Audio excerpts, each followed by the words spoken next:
서울 마포에 가면 양화진 외국인 선교사 묘역이 있습니다.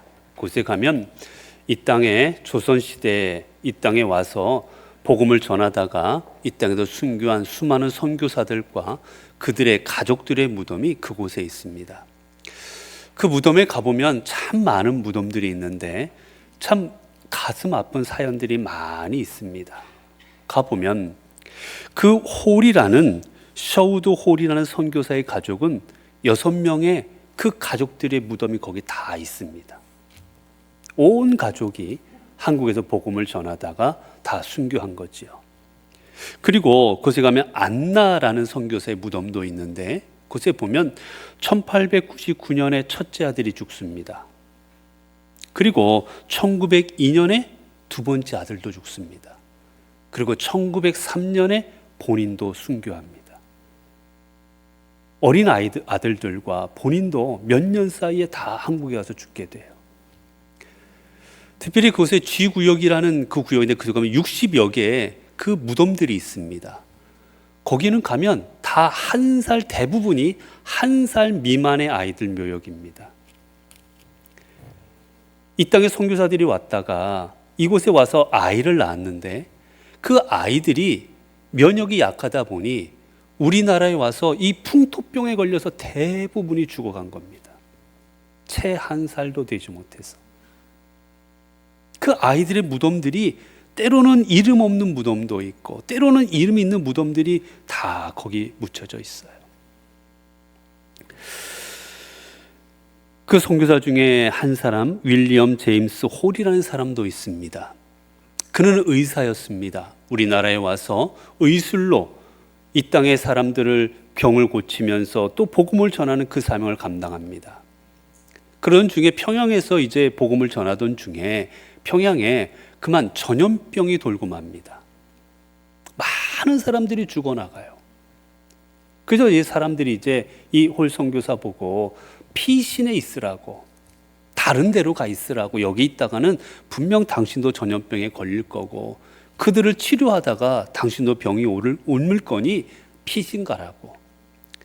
그리고 웬만하면 잠깐 당신의 나라로 돌아갔다가 후에 돌아오시라고, 안전하게 그렇게 하라고 주변 사람들이 이야기하기 시작합니다. 지금 떠나지 않으면 죽을 수밖에 없을 거라고 당장 지금 고국으로 떠나라고 말합니다. 그러나 그는 이제 잠시 기도하고 결정해야겠다 하고 기도하기 시작합니다. 그런 기도 후에 그는 결정을 내립니다. 나는 떠나지 않겠습니다.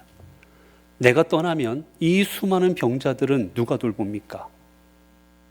나는 이곳을 떠나지 않겠습니다. 그리고 그는 병자들을 돌보기 시작합니다. 결국 병자들을 돌보던 그도 그 전염병에 옮게 되었고 얼마 후에 그도 세상을 떠납니다. 왜? 이들은 여러분 조선 사람도 아니었습니다. 우리나라에 빚진 것이 있던 사람도 아니었습니다. 왜 이 먼 땅에 와서 자신들과 아무런 상관없는 이 땅에 와서 이들은 자신들의 목숨을 바쳤을까? 아니, 더 나아가면 자신들의 목숨뿐만이 아니라 사랑하는 가족들의 목숨까지도 이 땅에 와서 바쳤을까? 얼마든지 고국으로 돌아갈 수 있었고 얼마든지 살 방법이 있었는데, 안전할 방법이 있었는데 왜 한국 땅에서 순교하였을까? 이유가 뭘까? 여러분, 그 이유는 다른 게 아닙니다. 바로 이들은 한국을, 조선을 사랑했기 때문입니다. 자신들과는 관계없는 땅이었지만 이 땅을 사랑했기 때문이었어요. 이 땅의 백성들을 사랑했기 때문이었습니다. 그렇기 때문에 자신들의 목숨과 가족들의 목숨을 내던지면서까지 이 땅에 복음 전파하는 사역을 그들은 온전히 감당해 나갔던 겁니다. 오늘 우리가 읽은 본문도 보게 되면 이 땅을 사랑하셔서 목숨을 버리셨던 또 한 분의 이야기가 나옵니다. 예수님께서 이제 십자가에 못 박히시게 되어서 9시경에 십자가에 못 박히십니다.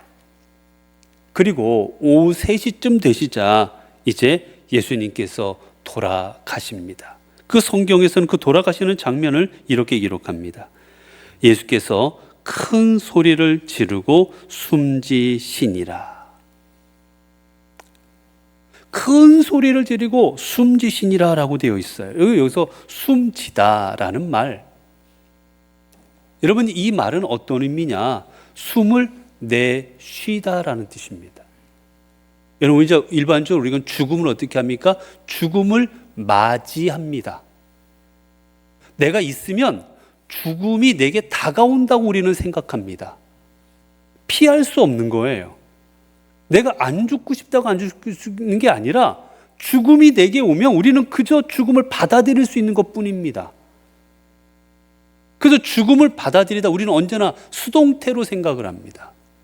그런데 오늘 본문에 나오는 숨지신이라는 말은 내가 숨질 수밖에 없었다, 내가 죽음을 맞이했다라는 그런 표현이 아니라 어떤 표현이냐면 내가 숨을 내어 주었다라는 뜻입니다.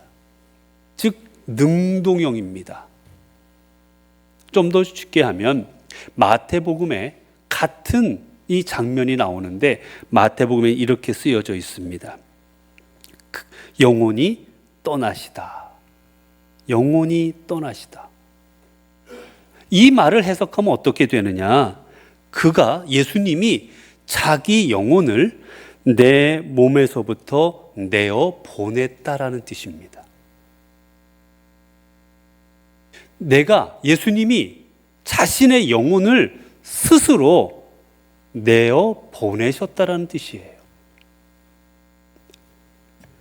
주체가 바로 예수님입니다. 즉, 이 말들을 보면 예수님께서는 어떻게 돌아가셨느냐? 어쩔 수 없이, 거부할 수 없어서 그저 어쩔 수 없이 죽음을 받아들이신 것이 아니라 죽음을 받아들이지 않을 수도 있으셨는데 스스로 그 죽음을 선택하셨다라는 의미가 되는 겁니다. 예수님의 죽음은 물론 사내들인의 음모와 가룟 유다의 배신과 그리고 빌라도의 어리석은 판단과 그리고 로마 군인들의 가혹한 처형으로 말미암아 이루어졌던 것이 사실입니다.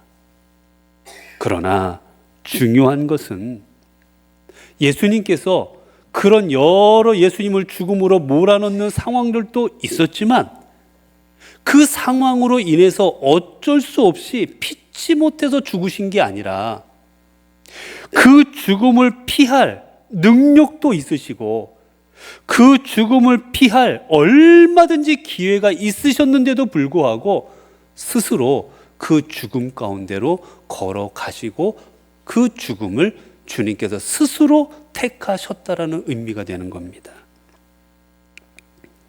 주님의 죽으심은 인류의 죄를 대속하시기 위해 자신의 목숨을 자발적으로 내어주신 희생적 죽음임을 보여주고 있는 것입니다. 여러분, 우리 주님은 능력이 없고 그리고 힘이 없고 어쩔 수 없어 돌아가신 것이 아니었습니다. 그저 십자가 위에서 무력하게 돌아가신 것이 아닙니다. 요한복음 10장 17절과 18절을 보면 내가 내 생명을 버리는 것은 그것을 내가 다시 얻기 위함이니 이는 이를 내게서 빼앗을 자가 있는 것이 아니라 내가 스스로 버리노라. 나는 버릴 권세도 있고 다시 얻을 권세도 있나니. 주님 말씀하십니다. 내가 스스로 버리노라. 내 목숨을 내가 이 백성들을 위하여, 내가 이 죄 많은 사람들을 위하여, 내가 저희들의 죄값을 치르기 위하여 내가 스스로 목숨을 버리노라고 말씀하고 계신 겁니다. 예수님이 겟세마네 동산에서 기도하십니다. 그때 종교 지도자들이 보낸 그 사람들이 검과 몽치를 가지고 주님을 잡으러 왔습니다. 그때 예수님 곁에 있던 베드로가 예수님을 지키고자 칼을 빼어듭니다. 그리고는 그 칼로 말고의 귀를 내려치지요. 그때 주님께서 베드로에게 주셨던 말씀입니다. 너는 내가 내 아버지께 구하여 지금 12군단 더 되는 천사를 보내시게 할 수 없는 줄로 아느냐. 주님 말씀하십니다. 내가 베드로야. 내가 지금 나를 잡으러 온 저들의 힘이 세서, 내가 힘이 약해서 어쩔 수 없이 붙잡혀가는 줄로 아느냐. 아니다라는 겁니다. 12군단, 저 이스라엘 전체를, 아니 저 로마 전체를 무너뜨릴 만한 강력한 군대가 있지만 나는 너희를 구원하고자 내가 스스로 이 길을 가고 있다라고 베드로에게 말씀하시는 거예요. 여러분, 그렇습니다. 주님은 우리를 구원하시고자 이 길을 가셨습니다. 그래서 이사야서에는 주님의 그 마지막 모습을 미리 이렇게 예언합니다. 그가 곤욕을 당하여 괴로울 때도 그의 입을 열지 아니하였으며 마치 도수장으로 끌려가는 어린 양과 털 깎는 자 앞에서 잠잠한 양같이 그의 입을 열지 아니하였도다. 주님께서는 스스로 어린 양이 되셔서 도살장으로 끌려가는 어린 양처럼, 그저 털 깎으러 가는 어린 양처럼 아무런 저항도 하지 않으시고 스스로 그것을 받아들이신 겁니다. 이처럼 주님께서 십자가의 죽음을 받아들이시자 여러분 어떤 일이 벌어졌습니까? 오늘 본문의 38절을 보면 이에 성소 휘장이 위로부터 아래까지 찢어져 둘이 되니라. 예수님께서 십자가에 달려도 돌아가시게 되자 어떻게 됩니까? 휘장이 둘로 찢어집니다. 여러분, 휘장, 성소의 휘장이 무엇을 가리킵니까? 성소의 휘장은 하나님과 인간 사이에 넘을 수 없는 벽이 있다는 걸 가르쳐 주는 것이었습니다. 이곳은 거룩한 곳이고 너는 죄인이다. 감히 이곳에 나오지 못할 것이라고 하나님의 거룩하심의 상징이었어요.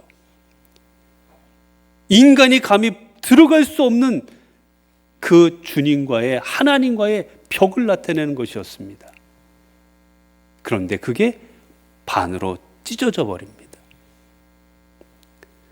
그건 바로 주님의 십자가로 인하여 우리가 구원받을 수 있었음을, 주님의 십자가로 인하여 우리가 생명 얻게 되었음을, 그 길이 열렸음을 우리에게 보여주는 그런 신호였던 것입니다.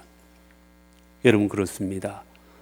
주님께서 십자가에 달리시자 죽을 수밖에 없던 죄인들인, 멸망받을 수밖에 없던 우리들이 구원을 받게 되었고 영생을 얻게 되었습니다. 이걸 다르게 표현하면 여러분, 주님께서 십자가를 지셨다는 건 무슨 의미겠습니까? 여러분, 주님이 십자가에서 죽으셨다는 건 어떤 의미입니까? 그건 바로 여러분, 십자가는 무엇을 의미하느냐? 자신을 내어줌을 의미합니다. 십자가는 생명을 내어주는 것입니다. 십자가는 자기 자신을 내어주는 겁니다. 여러분, 예수님께서는 십자가에서 어떻게 하셨습니까? 자신의 생명을 내어주셨습니다. 주님은 십자가에서 자신의 몸을 내어주셨습니다. 주님은 십자가에서 고난당하시고 조롱당하시면서 자신의 자존심을 내어주셨습니다. 자신의 온 삶을 우리를 위해 내어주신 겁니다. 결국 십자가는 내어주심이었습니다. 주님께서 우리를 위하여 내어주시고 주님께서 자신의 생명과 자신의 뜻과 자신의 편안함과 그 모든 것을 포기하셨을 때 우리가 그 포기로 인하여 내어줌으로 인하여 우리가 생명을 얻게 된 것입니다. 여러분 그렇습니다. 내어줌과 포기가 있는 곳에 생명이 있는 겁니다. 여러분 한 알의 밀알이 땅에 떨어져서 어떻게 할 때 거기에 생명이 잉태가 되고 생명이 나옵니까? 한 알의 밀알이 깨어져야 됩니다. 자신의 껍질을 포기해야만 합니다. 자신이 이대로 있겠다라는 것을 포기하고 자신의 몸 모든 것을 흙에 내어줄 때 거기에 싹이 나는 겁니다. 그리고 그 싹이 커서 밀이 되어서 30배, 60배, 100배의 열매를 맺게 되는 겁니다. 여러분 어떤 때 새 생명이 잉태합니까? 어떻게 할 때 새 생명이 탄생합니까? 어머니가 자신의 건강을 내어주고 자신의 몸을 내어주고 더 나아가 내 생명까지 새 생명을 내어줄 때 거기에 새 생명의 탄생의 위대한 순간이 일어나는 것입니다. 여러분 그렇기에 십자가는 내어주고 포기하는 겁니다. 성경에도 보면 주님 말씀하십니다. 아무든지 나를 따라오려거든 자기를 부인하고 자기 십자가를 지고 나를 따를 것이니라. 여러분 내 십자가를 지고 주님을 따라간다는 건 무엇이겠습니까? 주님께서 당신의 몸을 십자가에 내어놓으셨듯이 주님께서 당신의 모든 것을 포기하셨듯이 우리도 우리의 십자가, 단한 십자가에 내 자신을 내어놓고 내 자신을 포기하고 그 십자가를 지고 주님을 따라가는 것, 그게 바로 우리의 신앙인 것입니다. 여러분 결국 주님의 내어주심과 주님의 포기의 십자가가 우리에게 생명이 되었고 우리에게 소망이 되어 주셨습니다. 여러분 이 십자가에 내어주심, 이 십자가의 포기가, 이 사랑이 결국 사람을 변화시키는 겁니다. 오늘 본문에 보게 되면 주님의 죽으심을 목격했던 한 사람이 있습니다. 그는 이 주님의 죽으시는 장면을 보고 이렇게 고백하지요. 이는 진실로 하나님의 아들이시도다. 여러분 그는 유대인도 아니었습니다. 그는 제자도 아니었습니다. 그는 로마 사람이었습니다. 그런데 로마 사람인 그가 주님의 죽으심을 보고 고백합니다. 저분은 하나님의 아들이시도다. 여러분 얼마나 이 로마 백부장이 얼마나 많은 죽음을 지켜봤겠습니까? 전쟁을 통해서 아니면 이 십자가형을 통해서 얼마나 수많은 사람들의 죽음을 지켜봤겠습니까? 그런데 그는 주님의 죽으심을 목격하면서 아, 이분이 하나님의 아들이시구나 고백합니다. 이유는 바로 그 십자가의 사랑을 목격했기 때문이었습니다. 자신을 내어주고 모든 것을 포기하는 그 십자가의 사랑을 그가 경험할 때 그는 당신은 하나님의 아들이십니다라고 고백할 수밖에 없었던 것이지요. 여러분 그렇습니다. 주님께서는 우리를 위해 당신의 모든 것을 포기하고 새 생명을 주셨고 우리는 그로 인해서 주님의 자녀가 되었고 오늘 또 영생의 길을 걸어가고 있습니다. 여러분 그렇게 이제 오늘 우리는 이 땅에서 어떻게 살아가야 되겠습니까? 오늘 우리는 어떤 길을 걸어가야 되겠습니까? 주님께서 십자가의 길을 걸어가셨듯 우리가 걸어가야 할 길도 바로 십자가의 길입니다. 주님처럼 우리도 우리 자신을 하나님 앞에 내어 맡겨드리고 그리고 주님이 그러셨던 것처럼 우리도 십자가에서 우리의 욕심과 우리의 편안함과 우리의 모든 주권을 다 포기하고 하나님의 뜻 가운데로 나아갈 때 하나님 우리의 삶을 통해 놀라운 역사를 이루어 가실 것입니다. 사랑하는 성도 여러분, 예수님의 죽으심은 패배가 아니었습니다. 예수님의 죽으심은 자발적인 포기였고 그 포기는 우리에게 소망이 되었습니다. 이제 주님은 우리에게 물으십니다. 나는 너를 위해 내 온 생명과 몸을 내어 주었건만 너는 나를 위해 무엇을 내어 주고 있느냐?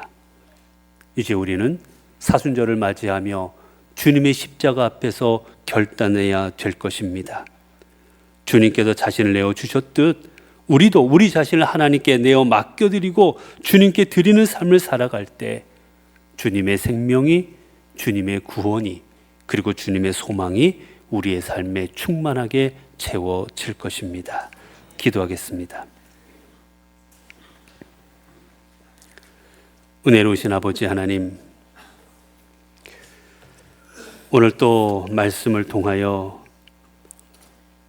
예수님께서 얼마든지 그 십자가를 외면하실 수도 있었음에도 불구하고 우리를 사랑하사 스스로 그 십자가를 지셨음을 우리로 하여금 깨닫게 하시니 감사합니다.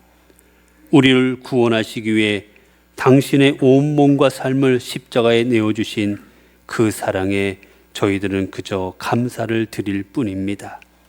이제 그 사랑에 우리도 응답하는 삶이 되게 하옵소서. 주님의 십자가가 우리에게 길이요 진리요 생명이 되었음을 기억하고 우리도 우리의 삶을 주님께 내어드림으로 우리 십자가 지고 주님 따라가게 하옵소서. 주님이 그러셨듯 주님을 위해 포기할 줄 알게 하시고 주님이 그러셨듯 주님을 위해 불편함을 감수하게 하시고 그렇게 온전히 주님께 올려드리는 삶이 되게 하옵소서.